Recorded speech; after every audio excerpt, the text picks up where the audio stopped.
আপনারা হয়তো মোল্লা নাসিরউদ্দিনের নাম শুনে থাকবেন। তিনি তুর্কি একজন নামকরা ব্যক্তি ছিলেন। তুর্কিতে মোল্লা নাসিরউদ্দিনের গল্প লোকের মুখে শোনা যেত। বলা হয় মোল্লা নাসিরউদ্দিন খুবই বুদ্ধিমান এবং আলেম ও ফাজিলে পারদর্শী ছিলেন, কিন্তু মানুষের বিনোদনের জন্য তিনি বোকা সেজে থাকতেন এবং এমন কিছু কাজ করতেন যা দেখে মানুষ হাসতে হাসতে গড়াগড়ি খেত।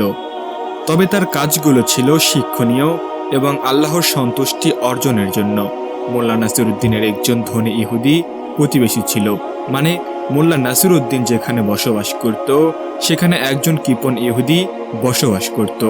সে এতটাই কৃপণ ছিল যে কোনো গরিব বা অসহায় ব্যক্তিকে একটি পয়সা দিয়েও সাহায্য করত না। মোল্লা তাকে এ ব্যাপারে অনেক বুঝিয়েছেন।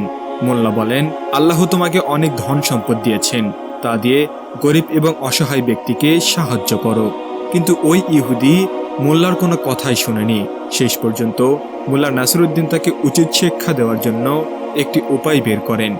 একদিন সকালে মোল্লা নাসিরউদ্দিন দোয়া দরুদ করে উচ্চস্বরে প্রার্থনা করেন এই বলে যে, হে আল্লাহ, তুমি যদি আমাকে আজকে 1000 স্বর্ণ মুদ্রা দাও তবে তা আমি গরিবদের মাঝে বিলিয়ে দেব, কিন্তু যদি 1000 থেকে একটি মুদ্রাও কম দাও তবে আমি তা গ্রহণ করব না।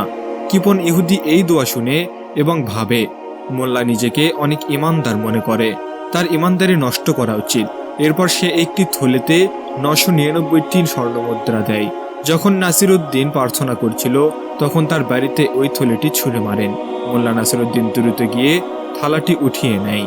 অতঃপর তা থেকে মুদ্রা বের করে গুনতে থাকে। সেখানে 999টি মুদ্রা ছিল। মোল্লা তখন আল্লাহর নিকট শুকরিয়া আদায় করলেন এবং বললেন, হে আল্লাহ, আমি তোমার প্রতি কৃতজ্ঞ যে তুমি আমার দোয়া কবুল করেছ। যদিও একটি মুদ্রা কম আছে, কিন্তু কোনো সমস্যা নেই, এই একটি মুদ্রা অন্য কোনো দিন দিয়ে দিও। ইহুদি ব্যক্তিটি যখন মোল্লা নাসিরউদ্দিনের এই কথা শুনতে গেল তখন সে অনেক চিন্তিত হয়ে যায় এবং মনে মনে ভাবে মোল্লা অনেক চালাক, কারণ সে ধোঁকা দিয়ে আমার স্বর্ণ মুদ্রা হাতিয়ে নিয়েছে। সে দৌড়াতে দৌড়াতে মোল্লার কাছে আসে এবং বলে, তুমি বেঈমানি করেছ, আমার মুদ্রা আমাকে ফিরিয়ে দাও। তুমি বলেছ 1000 থেকে একটি মুদ্রা কম হলে তা তুমি ফিরিয়ে দেবে, কিন্তু এখানে 999টি মুদ্রা হওয়া সত্ত্বেও তা তুমি গ্রহণ করেছ। মোল্লা নাসিরউদ্দিন তখন রাগের সাথে বললেন, আমার কাছে মুদ্রা চাওয়ার তুমি কে? এইসব তো আমার আল্লাহ আমাকে দিয়েছেন। যাও, নিজের কাজ করো, আমাকে বিরক্ত করো না। কৃপণ ইহুদি ব্যক্তিটি তখন সরাসরি কাজীর আদালতে যায় এবং মোল্লার বিরুদ্ধে মামলা দায়ের করে। কাজী সাহেব ইহুদিকে হুকুম দেয় মোল্লাকে ডেকে নিয়ে আসতে এবং বলে, আমি এখনই বিচার করব। ইহুদি তখন মোল্লা নাসিরউদ্দিনের কাছে আসে এবং বলে, চলো, তোমাকে কাজী সাহেব ডেকে পাঠিয়েছেন। মোল্লা নাসিরউদ্দিন জবাব দেন, তুমি দেখতে পাচ্ছ আমার পরনের পোশাকটি ছেঁড়া এবং পুরনো। আমি এই শর্তে যাব, তুমি যদি আমাকে ভালো সুন্দর পোশাক এনে দাও। ইহুদি এই শর্তটি মেনে নেয় এবং পরিষ্কার ভালো পোশাক মোল্লাকে এনে দেয়। মোল্লা সেই পোশাক পরে এবং বলে, আমি কি এত দামি পোশাক পরে পায়ে হেঁটে কাজীর কাছে যাব? মানুষ দেখে মনে মনে কি ভাববে? যাও, তোমার ঘোড়া নিয়ে আসো, ঘোড়ার পিঠে করে যাব। ঠেকলে মানুষ কি না করে কৃপণ ইহুদি তখন তার ঘোড়াটিও মোল্লাকে এনে দেয়। এরপর মোল্লা সাহেব ঘোড়ায় চড়ে কাজের নিকট উপস্থিত হয়। তারপর মামলা পেশ হয়। কাজী সাহেব দুজনকে ভালোভাবে লক্ষ্য করলেন। মোল্লা নাসিরউদ্দিনের দামি পোশাক এবং ঘোড়ায় চড়ে এসেছেন।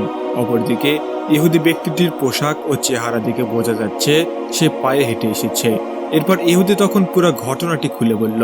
কাজী সাহেব মোল্লাকে বললেন, মোল্লা সাহেব, তুমি এই ব্যাপারে কিছু বলতে চাও? মোল্লা নাসিরউদ্দিন বলেন, হুজুর, এই লোক আমার প্রতিবেশী এবং মিথ্যাবাদী। কিছুক্ষণ আগে সে বলেছিল আমার কাছে যে 999 স্বর্ণ মুদ্রা রয়েছে সেটি নাকি তার। এখন দেখবেন সে বলবে আমি যে পোশাকটি পরে আছি সেটিও নাকি তার। ইহুদি তখন সাথে সাথে বলে উঠল, জি হুজুর, এই পোশাকটি আমারই, আমি তাকে পরতে দিয়েছি। মোল্লা বলেন, শুনেছেন হুজুর, দেখেছেন, এখন আবার বলবে আমি যে ঘোড়ায় চেপে এসেছি সেটিও তার ঘোড়া। ইহুদি এবারও রাগের সহিত চিৎকার করে বলে ওঠে, হুজুর, এই ঘোড়াটিও আমার। ঘোড়ায় করে আপনার নিকট আসার জন্য মোল্লা এটি আমার কাছ থেকে চেয়ে নিয়েছে। কাজী সাহেব এসব শুনে রেগে যান এবং ইহুদিকে সেখান থেকে তাড়িয়ে দেন এবং মোকদ্দমা ওখানেই শেষ করে দেন।